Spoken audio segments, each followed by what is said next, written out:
আজকে আমি তোমার জন্য দারুণ একটি ভিডিও নিয়ে আসলাম। এই ভিডিওর সাহায্যে ফেসবুক পার্সোনাল ডিটেলস অপশন খুব সহজে বের করা শিখতে পারবা। চলো তাহলে কথা না বাড়িয়ে আজকের মূল্যবান ভিডিওটা শুরু করি। ওকে, ফেসবুক পার্সোনাল ডিটেলস অপশন বের করার জন্য তুমি ফেসবুক অ্যাপ্লিকেশনটি প্লে স্টোর থেকে আপডেট করবা। বাম পাশে থ্রি ডট লাইন আছে, এখানে আসবা। আসার পর এখানে সেটিংস অ্যান্ড প্রাইভেসি অপশন দেখতে পারো, এখানে আসবা। আসার পর উপরে সেটিংস নামে একটা অপশন আছে, এখানে আসবা। তোমার সামনে জায়গায় অনেকগুলো অপশন চালু হবে।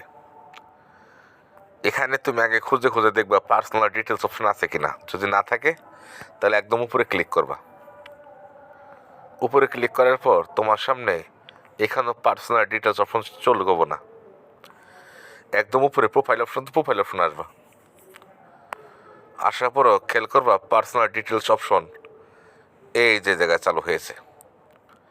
আবার অনেক সময় ফেসবুক আইডি ডিঅ্যাক্টিভ বা ডিলিট করার জন্য একটু অপশন থাকে, সেটা পার্সোনাল ডিটেলস। সেটা কীভাবে বের করবো সেটা দেখাচ্ছি।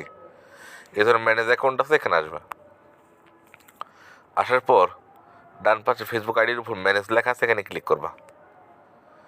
ক্লিক করার পর এই যেখানে ফেসবুক আইডি ডিঅ্যাক্টিভ করার অপশন আছে, এই জায়গায় নতুন ঢুকাইছে, আগে এ জায়গায় ছিল না।